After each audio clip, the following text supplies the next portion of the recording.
যদি কেউ পার্টির উপলক্ষে আসেন তাহলে সেক্ষেত্রে কিন্তু এই টেবিলের সামনে বসেই দেওয়া আছে, সেটা তো আপনারা দেখতেই পাচ্ছেন। তবে সেটা ড্রিঙ্ক কিন্তু সেটা আপনাকে এক্সট্রা পে করতে হবে, আর সেটা কিন্তু অসাধারণভাবে সার্ভ করা হয়। আমার খুব ভীষণ ভালো লেগেছে। আর সবথেকে ভালো লেগেছে এত রকমভাবে আইটেম আছে যে আপনি খেয়ে শেষ করতে পারবেন না। আর এই যে দেখতে পাচ্ছেন মটন বিরিয়ানি, উফ জাস্ট ওয়াও ওয়াও। তারপরে এই এত রকমভাবে আইসক্রিম, 4 রকম ধরনের আইসক্রিম, 4টে আইটেম। আর তারপর দেখা যাচ্ছে এই যে দেখতে পাচ্ছেন এখানে, উফ একটা সাইকেলের মধ্যে এই যে চকলেটটাকে গরম করা হচ্ছে, উফ কি অসাধারণ রাবড়ি একটা তৈরি করে রেখেছে এখানে। চকলেটের সমস্ত কিছু আইটেম কিন্তু এখানে আপনারা পাবেন। এই যে মিষ্টি, ওহ তারপরে এই যে শীতের দিনে গরম গরম পিঠে, কি অসাধারণ না লাগে।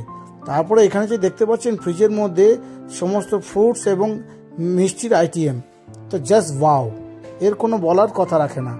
এটা তো আমার অসাধারণ লেগেছে। সব থেকে বেশি লেগেছে এটা, এই রাবড়িটা চকলেটের আমার হেভি হেভি সুন্দর লেগেছে। আর যে এই যে জিনিসটা বানিয়ে রেখেছে সাইকেলের মধ্যে একটা আগুন দিয়ে এটাকে গরম করা হচ্ছে, এটা ভারী নিত্য নতুন। আমার তো খুব ভালো লেগেছে। আপনাদের কেমন লাগলো কমেন্ট করে অতি অবশ্যই জানাবেন। চলুন এবার আমি মেন কোর্সে একটু একটু করে খেয়ে দেখি কেমন হয়েছে। সবটা হয়তো খেতে পারবো না, তাই আমার যতগুলো পছন্দের জিনিস যেগুলো সেগুলো কিন্তু আমি এর মধ্যে নিয়ে নিচ্ছি।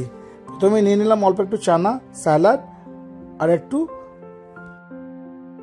একটু তরকা আমি এখানে নিয়ে নিলাম। তারপর সমস্ত কিছু জিনিস একটু একটু করে আমি টেস্ট করে দেখার চেষ্টা করব। আর আপনারা যারা খেতে ভালোবাসেন তো অতি অবশ্যই এখানে একবার যেন আসবেন। আর এই যে দেখতে পাচ্ছেন সবার শেষে আমি এসে গেলাম একদম মটন বিরিয়ানিতে। এটা তো আমার জানেনই সবাই যে এটা আমার খুব ফেভারিট। আর তার সাথে নিলাম 1 পিস ডিম।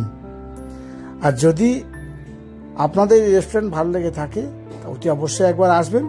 যদি আমার এই ব্লগটি ভালো লেগে থাকে একটা লাইক করে দেবেন। অতি অবশ্যই ভালো থাকবেন, সুস্থ থাকবেন, সাবধানে থাকবেন। ভিডিওটা দেখতে থাকুন। আমি এবার শপিং করে বাড়ি যাই। টাটা, দেখা হবে খুব শীঘ্রই পরের ভিডিওতে। অসংখ্য ধন্যবাদ সকলকে।